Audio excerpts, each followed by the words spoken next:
What's up, folks? Welcome back to the channel. Boozer here. Thanks for stopping by. In today's video, we are on the test server here today. So thank you, Plarium, for allowing us access to it. And in today's video, we will be showcasing and talking about the brand new 7-day login champion, Alice the Wanderer. She is available to be had for anybody opening a brand new account up to March 26th, which is the last day that you can get her through activation. So make sure you guys pick her up and get her by then. We'll be gearing her out, showing her in some various areas, and whether she is actually worth your resources as a new mid-game or end-game player. We'll go over her kit and all that stuff and see where she's actually going to be good. But before we get into that, if you guys are new here, make sure you guys hit that like and subscribe button. If you guys are enjoying the content, it really helps the channel out and supports me in that way. I would really appreciate that. Thank you guys so much. So let's jump into it. All right, guys, so here is Alice the Wanderer. I love the aesthetic on this champion. She looks awesome, kind of Harley Quinn-esque in some games. Obviously from Batman and all that stuff, but she looks really good. I love the way that Plarium has kind of, raidified her. I guess she has the white bunny in the back. She's kind of sleepy. Yeah, look, it's so cool, right? So cool. I love it. Love the sword. Love the aesthetics. Love the little charms on her and all that stuff. Looks great. She's actually a damage dealer here. She got decent base stats, a little bit low on the base attack. You really want to see at least 1500 from basically non-void, non-mythical attack-based damage dealers. A bit low speed. She does have the boosted crit damage, which is always good to see. A little bit of accuracy as well. Let's go over her kit here real quick. She got an A1 double hit. The places an extra hit if the target has any active skills on cooldown. So basically you can have a champion do the skill cooldown ability before she attacks, and then she's going to get an extra hit. Each hit has an 80%, 100% when fully booked of decreasing the duration of a random buff on that target. So you can basically decrease the duration until it's gone. So it's kind of like a buff strip on a single target. It's not too bad. It's not too bad actually. It could be pretty good. Her A2, this is where she's going to be really, really interesting. She got 4 turn down to 3 turn when fully booked, and a 100% chance of increasing the cooldown of all enemy skills by 2 turns. So she has a AOE attack with an AOE lockout, and she also has a 100% chance of decreasing each target's turn meter by 15%. And if at least one of the target skills has its cooldown increased to maximum, which probably will happen, decrease their turn meter by 30% instead. So she has a 30% most likely turn meter drop and 100% lockout for 2 turns, and it's an AOE attack. It'd be interesting to see how the multiplier is for this attack, considering it's very, very strong in terms of the secondary effects, and it's only on a 3-turn cooldown. For A3 here is a single target hit, gets 20% damage from books, 3-turn cooldown, ignore 20% of the target's defense. Just all business kind of move, doesn't ignore any abilities or anything like that. So it's the very least it could be, ignore target defense. Here's a condition though. If the initial target is killed, also attacks the enemy with the lowest HP and ignore 20% of that target's defense. It would have been interesting to see like higher target defense ignore on the secondary target, just to make sure that you kind of kill off that secondary target so you get more ability, more incentive to go after the initial target and kill that off. But it's basically a double champion kill. It's almost as good as a single kill and then into a extra turn, probably, right? But yeah, we'll be interested to see the multipliers on this as well. Her passive also is very interesting. A passive effect. Whenever this champion attacks, inflicts 3% bonus damage to each target for each turn remaining on all their skills cooldowns.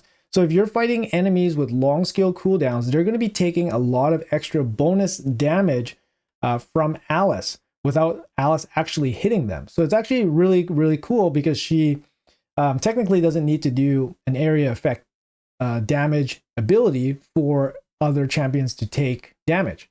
And yeah, it's potentially like a little bit of extra damage. I don't see it being too crazy, but it's a passive effect with no cooldown, which is really good.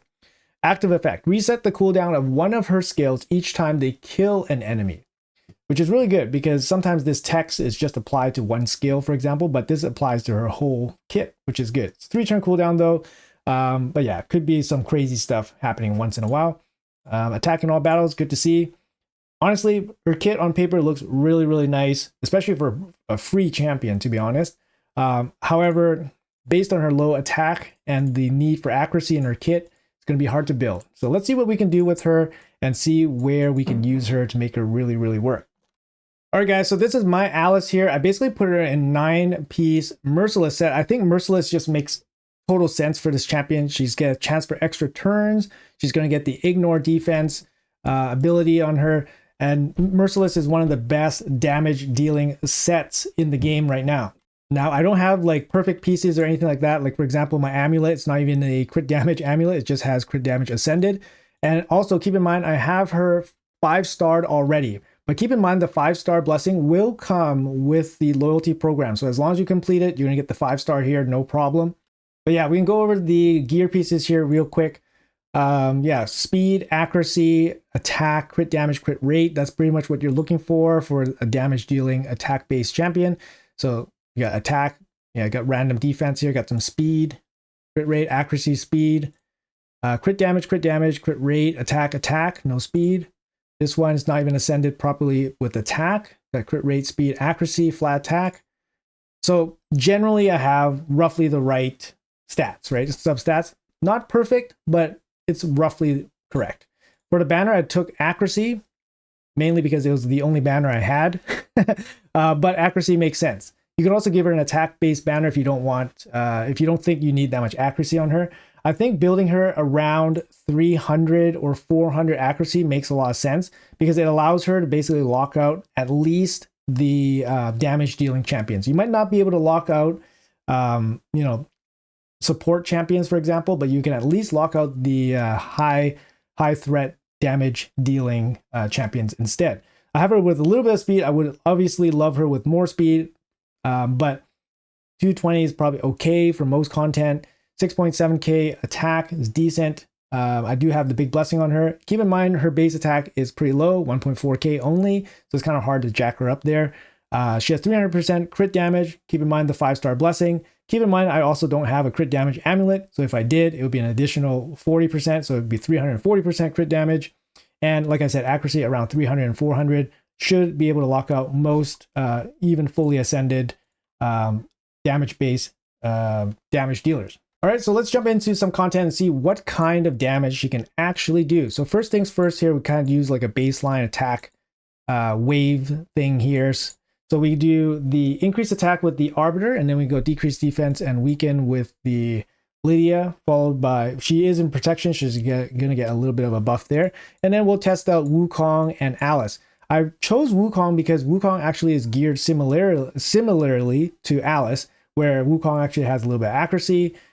He's not in Merciless, so he's going to be doing less ignore defense damage, so that's something to consider.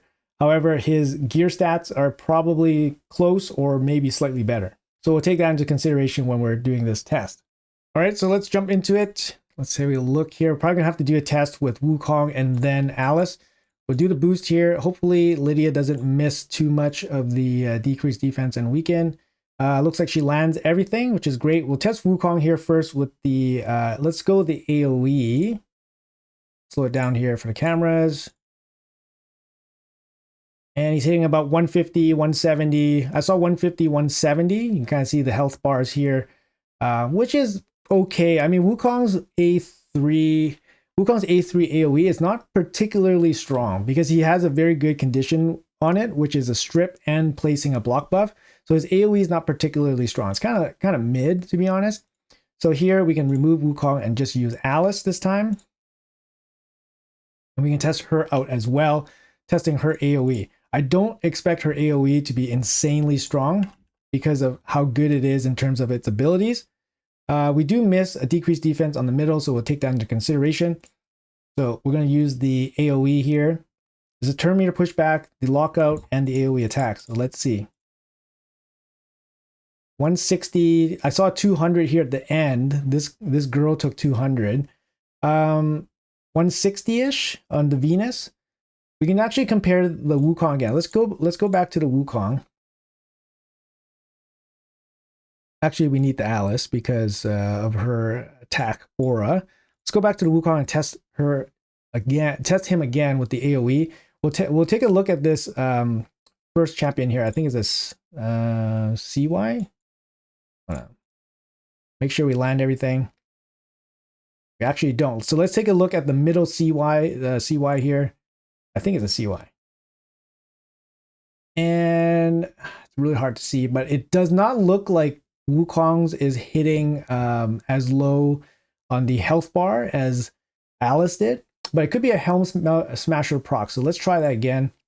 Actually, we have Alice here. Let's try that again. We'll take a look at the middle champion here. Really hard to see, unfortunately. Try again. Yeah, so this is how you do it. Takes a little trial and error sometimes. But I mean, hopefully this gives you guys some footage you guys can go over, and then you guys can make your own decisions. So again, keep an eye on the middle and the corner champion. Yeah, 190. So we got 198 on here. So it looks like Alice's AoE is stronger than Wukong's AoE. That doesn't mean much, but it's actually pretty good considering that Alice has a really good AoE ability. And so does Wukong. Wukong has a really good AoE ability. They can't really overpower those abilities. But all things considered, I think the test shows that her AoE is actually pretty decent.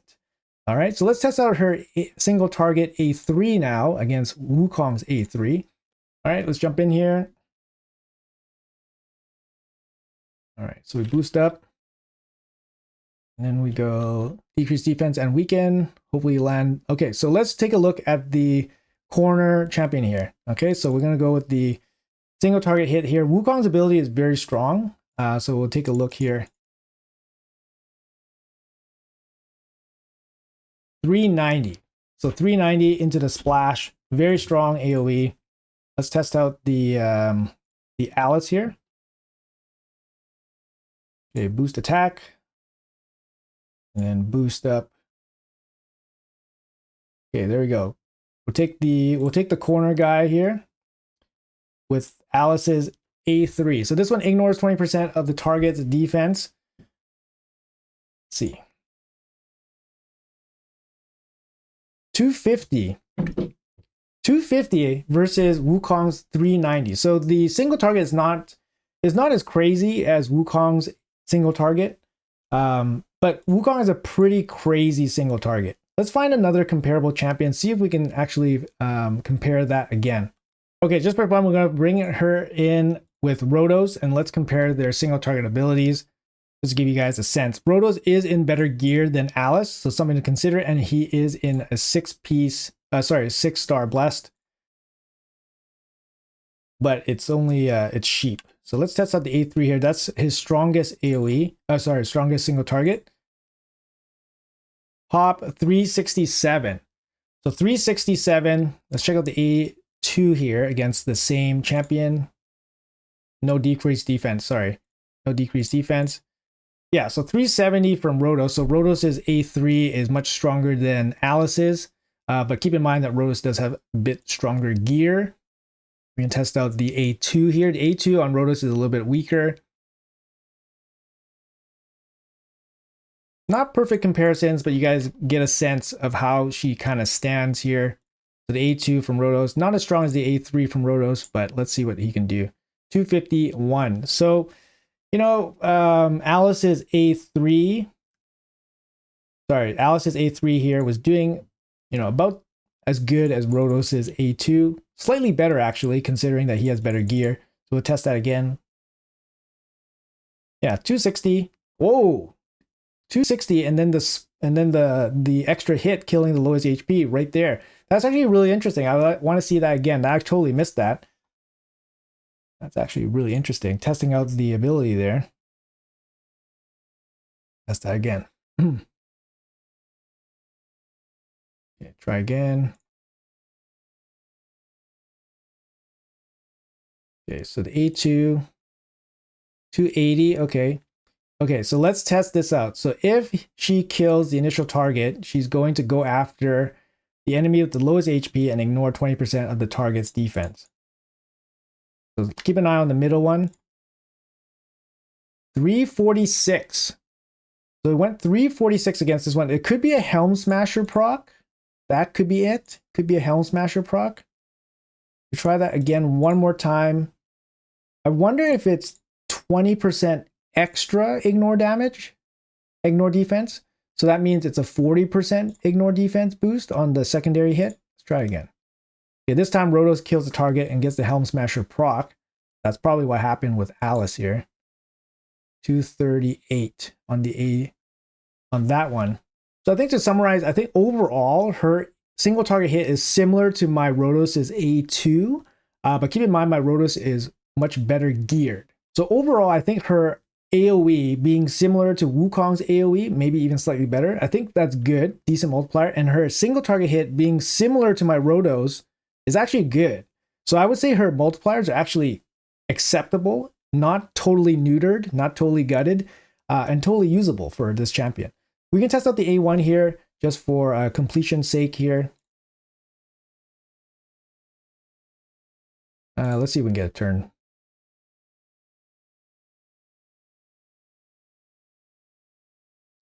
Okay, let's test out the A1. Okay, A1 time. Chagar, let's go. Increase attack. 100k? 100k per hit? Is that good? Let's test out Rotos' A1 actually. 100k per hit.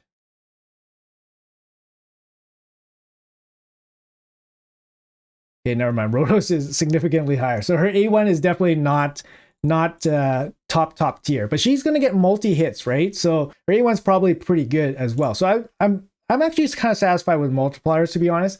Let's take her into some arena action and see what she can do. I mean, that's going to be the spot where most people are probably going to use her. She's not really going to be a Hydra based champion or anything like that, but she does have the lockout ability, which makes her viable for arena. Okay, so I have her running in basically a generic speed team here. You're going to run the lockout before she does, so then she's actually going to get some additional benefits from the lockout. Since having a pre-lockout champion actually synergizes with her kit. Gonna pick with the Warlord here, got the Necrit to protect her. That's one of the big drawbacks about Alice, is that she doesn't have anything built into her kit that protects herself from dying. And being a kind of squishy attack-based damage dealer, she's going to fall over pretty easily. But let's have a look here at this team. So we're gonna go in against this kind of, you know, tankier team here. We got the Harima, which is gonna make her ignore defense stuff much worse. So we'll jump in here first and let's see what we can do. Take it off full auto. So we're gonna go boost. We expected to go first here, lock them out. All right, let's see what we can do here. So we're gonna set it to 1x speed. Let's go with the single target here and let's see what we can do. Ignore 20% of the target's defense. This one has the lockout ability and the turn meter pushback, but it looks like everybody's already locked out. So we don't need to do that. We could also try this. This extra hit if the target has any active skills on cooldown. So all of them have active skills on cooldown. So she would get an extra hit. And her A1 deals some pretty good damage already. But let's try this first. Let's try this. Let's see if we can kill the Senna. A3. Yes. And then the double hit as well. Very nice. Yeah, is a double hit. Oh, and she gets an extra turn because I have her in 9-piece Merciless. Let's try that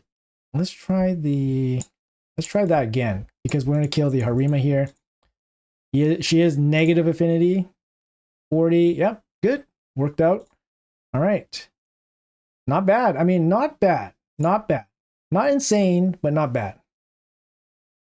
Dealing about 80k damage to the Senna there, so you know, kind of like a support champion, of course.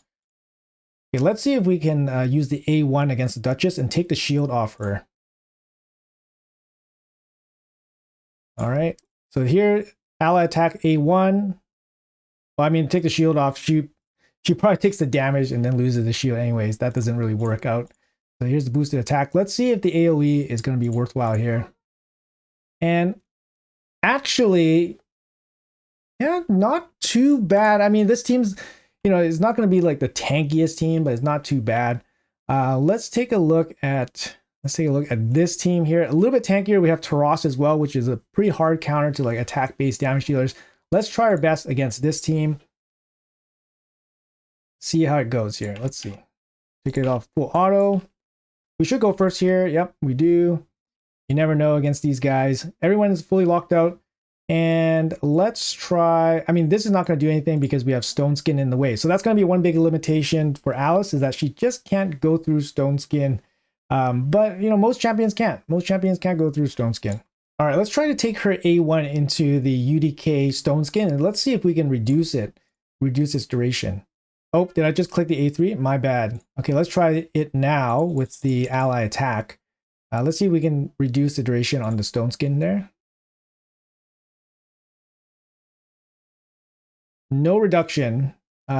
Possibly no reduction, possibly because of resistance. I couldn't tell if it was resisted or not, unfortunately. Okay, it looks like everybody's locked out, which is really good. So again, this won't work. Again, the Stone Skin proving to be a big problem here. So let's see if the A1 again tries to decrease the duration. And it does not. There's a couple weak hits there. A little bit of a jam. Boost the attack again. Okay, let's try to get through and try to kill the Duchess. Yep. A1, not too bad. For her to go through the with the ally attack is actually kind of works out. Kind of works out here. So not too bad. Let's keep them locked out with the AoE here. And boom, locked them out. That's a pretty big hit against that Pythion. Of course, decrease attack against Taras. Taras's passive consistently decrease attacking us is going to be hard to overcome. But yeah, I mean, we don't need to beat this team. But it really does show that she is definitely viable. Her A1 is strong. It's a quad hit. It's a quad hit in the right spot when things have their cooldowns. She can obviously support your support with her cooldowns. The big thing is that she is squishy. She's squishy, and Stone Skin really stops her. But Stone Skin's going to stop a lot of these damage dealers that just can't go through it right away. So you just have to kind of outweight the Stone Skin. And that's kind of where like locking out their skills come into play as well, and just being in a fast team. All right, let's go one more time. Against Rhodos, she should be really good because of her A1 multi-hit. Let's try that against this Rhodos here. Yep, we go first. Okay, let's go lockout. Okay, everybody locked out. Stone Skin all off. Get the boost going. All right. We could try to kill off this Rhodos, but Rhodos does have the stacks here to protect him. Let's try what is this? Let's try the AoE. Ooh, pretty good hit. That CP went down half health. Pretty good. Instantly killed the Rhodos there. Instantly killed the Kymar there. Oh my god. Almost dropped her. Almost dropped her there. Okay, the A1 coming in. Well, big slashes. Yep, because he has his cooldowns. That's actually really strong. That's really strong, guys. As long as you can kind of keep her alive, she's a decent damage dealer, in my opinion, right now. She's at least looking like it. She's in good gear, but this gives her a chance to be viable for people, I think. Go the AoE again. Yeah, pretty good. And they're locked out, right? Even though she doesn't have like full on finishing power, the fact that she like basically cripples them and then locks them out is pretty dang good. So I'm actually impressed with this champion. I think, you know, on first read, her kit sounds really good. And during the playtest, I'm satisfied with the multipliers. Although not insane, her multipliers are serviceable. And in actual playtesting, the fact that she can have a A1 is really, really strong. And the likelihood of her hit A1 happening is actually pretty high, right? Because she can lock out herself, and you can also pair her up with lockout champions so that she has the A1. Her A1 actually hits decent, so it's not like a total weak hit. Her AoE is decent, and her A2 is decent as well. So overall, I think, yeah, and she deals passive damage to the whole team, and she has a way to get extra turns, and she can self-buff with the aura. She does need increased attack champion to boost her up before she attacks, though, unfortunately. So she can't self-buff with her kit, unfortunately. So that's a limitation. And of course, her survivability is brought into question, but that's like 95% of damage dealers anyways. But overall, I think I'm pretty impressed with this champion. I mean, she's free. First of all, she's free. So as a free champion, I think, yes, she's good. Her kit, good. Versatile, good. Gear requirement, probably high. To be honest, she needs accuracy, she needs crit rate, she needs crit damage, she needs attack, she needs speed. So she needs a boatload of stats to make her good. And then she needs kind of a support team to keep her alive so that she can actually deal some damage. But I think she's good. I think she's good. I think we'll be happy with her. Hopefully you guys are happy with this video. Let me know in the comments below what you guys think about Alice, about the showcase and all that. How will you be using her? Will you be using her? Where are you guys in your progression in this game? And yeah, if you guys enjoy the content, make sure you guys smash that like button. Make sure you guys subscribe to the channel for some more content, of course. We'd love to hear feedback from you guys if you guys have any, of course. And once again, thank you guys so much for watching the video. Appreciate your time as always. Have a great one, and I'll see you guys in the next video.